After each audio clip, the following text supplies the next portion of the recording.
Hello everyone. आज हम इकाई के अंक में अगली श्रृंखला को लेकर आए हैं, जिसमें हम एक नियम के तहत और क्वेश्चन को देखेंगे। यदि दी गई संख्या में इकाई का अंक 3 या 7 हो तो पिछले प्रक्रिया के अनुसार ही सरल करेंगे, परंतु 3 की घात 4 या 7 की घात 4 में इकाई का अंक बराबर 1। कहने का मतलब ये है कि अगर कोई ऐसी संख्या दी गई है जिसमें आधार का इकाई का अंक 3 या 7 है, तो उस कंडीशन में फिर से हम उस पावर में उसकी घात में 4 से भाग देंगे। 4 से भाग देने के बाद हम देखेंगे कि जो हमारा आधार है वो 3 की घात 4 या 7 की घात 4 के रूप में होगा। उस कंडीशन में उसका इकाई का जो अंक आएगा वो 1 आएगा। अगला नियम है, यदि दी गई संख्या में इकाई का अंक 9 है तो घात विषम होने पर इकाई का अंक 9 तथा घात सम होने पर इकाई का अंक 1 होगा। जैसे कि कहने का मतलब यह है कि अगर आधार में इकाई का अंक 9 है और उसकी घात जो है सम है, यहाँ क्वेश्चन में दिखाया गया है, देखिए 539 की घात 140 है, में इकाई का अंक 1 होगा। क्यों? क्योंकि नियम कह रहा है कि अगर आधार का जो आधार है उसका इकाई का अंक अगर 9 है और उसकी घात अगर सम संख्या है तो इकाई का अंक 1 होगा। और अगर आधार 9 है और उसकी घात विषम संख्या है, उस कंडीशन में इकाई का अंक 9 होगा। आइए कुछ प्रश्न देखते हैं। सबसे पहले 7 की घात 71 गुणे 7 की घात 63 गुणे 3 की घात 65 के गुणनफल में इकाई का अंक कितना होगा। तो उसी प्रक्रिया के तहत हम सारे घात में 4 से भाग देकर और जो हमारा आधार है उसकी घात 4 करेंगे। क्यों? क्योंकि जब हम 4 से भाग दे रहे हैं तो 4 से यहाँ गुणा भी करना पड़ेगा इसको बैलेंस करने के लिए। तो इसको करने के पश्चात यहाँ पे हमने किया 7 की घात 4 करके और 7 की घात 71 मल्टीप्लाई बाय 7 की घात 4 करके फिर से 63 को भी इसी तरह से भाग दिया। तो हम देख पा रहे हैं कि इसको जब सॉल्व करेंगे, यहाँ पे एक स्टेप छूटा हुआ है। यहाँ पे जब हम इसको भाग देंगे, सही है, यहाँ पे हम 4 से इसको भाग कर रहे हैं तो 4 से गुणा कर रहे हैं।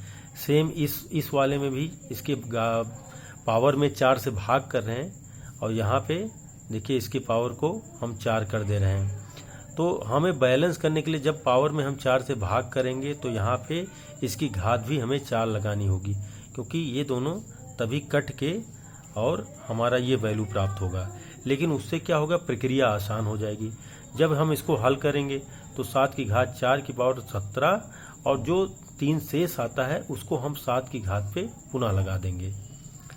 ठीक इसी प्रकार जब यहाँ 4 से 63 में हम जब भाग देंगे तो हम देख पाएंगे कि फिर से 3 यहाँ शेष आएगा और उसको भी हम 7 की घात पे लगा देंगे। 3 की घात 4 की घात 16 इसलिए लिखा गया क्योंकि 4 से जब हम इसको भाग देंगे तो 16 आएगा भागफल, और शेषफल में जब 1 आएगा तो उसको पुनः हम 3 की घात के रूप में लगा देंगे।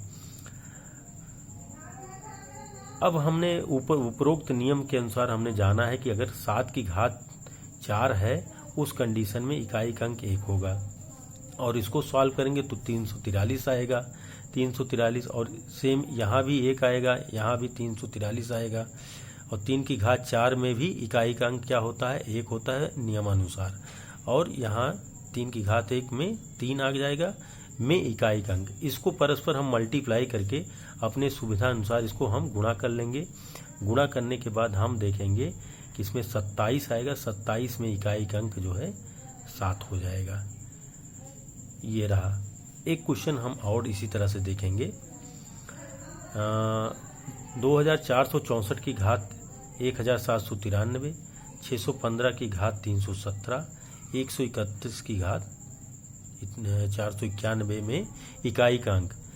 अब इसको हम सॉल्व करेंगे। पुनः हम सबको आधार का जो इकाई का अंक है उस पे सारे घात को हम व्यवस्थित कर लेंगे में इकाई का अंक। तो हम देख पा रहे हैं कि यहाँ आधार 4 है, इस पे इकाई का अंक लगा दिया है। यहाँ आधार 5 है, इस पे इकाई का अंक लगा दिया गया है। आधार 5 में ये आधार 5 है, इस पे जो घात लगा दिया गया है, यहाँ आधार 1 है और इस पे घात 491 लगा दिया गया। पुनः हम इसको जो है 4 से जब भाग देंगे तो 4 से भाग देने के बाद एक शेषफल आएगा, तो अलग से हम 4 पे ये घात लगा देंगे। दोबारा फिर से हम जब इसमें भाग देंगे, 4 से भाग देने के बाद एक शेषफल आएगा, इसको हम 5 पे लगा देंगे और एक की घात 491 इसको लिख देंगे। हम देख पाएंगे 4 की घात 4 में इकाई का अंक 6 होता है, ये नियम के अनुसार है, और 4 की घात 1 माने 4 हो गया। 5 की घात 4 में इकाई का अंक 5 होगा नियमानुसार, और यहाँ 5 1 के 5 यानी 5 का एक बार मल्टीप्लाई है, और 1 की घात चाहे जो भी हो उसमें इकाई का अंक हमेशा 1 आएगा। इसको हम पुनः नियमानुसार सुविधा से इसको गुणा कर लेंगे। गुणा करने के बाद हमने पाया कि यहाँ पे जो हमारा रिजल्ट आया 600 में इकाई का अंक, हम देख पा रहे हैं कि 600 में इकाई का अंक 0 है। हमें अगर इन सब का नियम पता रहेगा तो हम बहुत ही आसानी से इन आधार और घात वाले प्रश्नों में इकाई का अंक बड़ी आसानी से निकाल पाएंगे। और आप सभी इस ऐसे क्वेश्चन का ज़्यादा से ज़्यादा प्रैक्टिस करें, जिससे आपको इसको लगाने में बहुत आसानी और बहुत सुविधाजनक रहेगा। धन्यवाद।